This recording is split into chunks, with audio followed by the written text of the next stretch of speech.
Assalamualaikum warahmatullahi wabarakatuh. Perkenalkan, saya Kansa Farah Fitriani dari kelas TI 2403. Nah, pada kesempatan kali ini saya akan mempresentasikan hasil karya tulis ilmiah saya yang berjudul Studi Kasus Disaster Recovery Planning atau DRP pada kategori bencana di bidang IT. Sebelum kita beranjak kepada pembahasan lebih dalam, kita harus mengetahui apa itu DRP. DRP ini adalah strategi yang dirancang untuk merespon kejadian bencana dan memulihkan sistem TI dalam keadaan normal dalam rentang waktu secepat mungkin. Tanpa DRP yang baik, bencana dapat menimbulkan dampak serius seperti kehilangan data, terhentinya operasional bisnis, dan bahkan kerugian dari reputasi suatu perusahaan atau lembaga. Beberapa penelitian sebelumnya telah menyoroti pentingnya DRP dalam skala korporasi maupun pemerintahan. Namun, masih sedikit studi yang mengklasifikasikan jenis bencana secara sistematis dalam konteks TI. Nah, bagi rekan-rekan yang belum tahu DRP itu kategorinya seperti apa atau jenis-jenisnya ada apa aja sih? Nah, DRP ini terbagi jadi 6, yaitu System Failure, di mana kondisi ketika perangkat keras atau perangkat lunak tidak dapat menjalankan fungsinya secara normal. Ya, bisa dibilang abnormal ya atau anomali. Misalnya seperti kegagalan CPU, kerusakan RAM, crash sistem operasi, hingga kesalahan konfigurasi yang menyebabkan gangguan besar pada proses bisnis. Yang kedua yaitu power failure atau kegagalan daya yang disebabkan oleh kerusakan perangkat keras dan kehilangan data yang tidak terduga. Nah, itu adalah salah satu dampaknya ya teman-teman. Untuk mengantisipasi hal ini, organisasi tersebut wajib menyediakan sistem backup. Nah, seperti apa? Seperti UPS, Uninterruptible Power Supply, dan genset. Genset kita kan sudah sering melihatnya dalam kehidupan sehari-hari. Poin ketiga, bencana alam seperti gempa bumi, banjir, dan badai memiliki dampak destruktif yang besar terhadap infrastruktur teknologi informasi.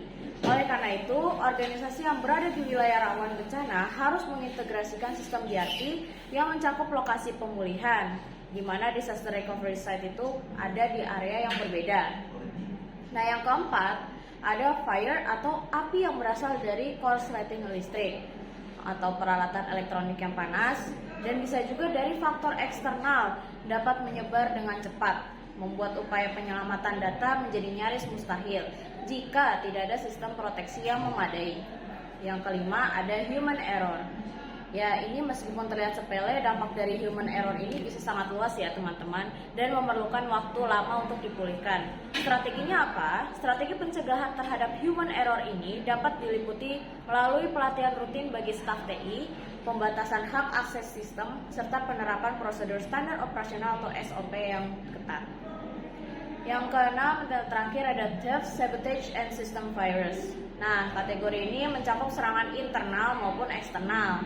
Dalam DRP, ancaman seperti ini dapat diantisipasi melalui kombinasi sistem keamanan fisik dan logis, implementasi firewall, antivirus, autentikasi berlapis, serta enkripsi data menjadi suatu keharusan. Kalau tadi adalah penjabaran dari DRP ini, sekarang mari kita mengulik studi kasus system failure yang terjadi di pusat informasi sebuah rumah sakit tepatnya di Jakarta.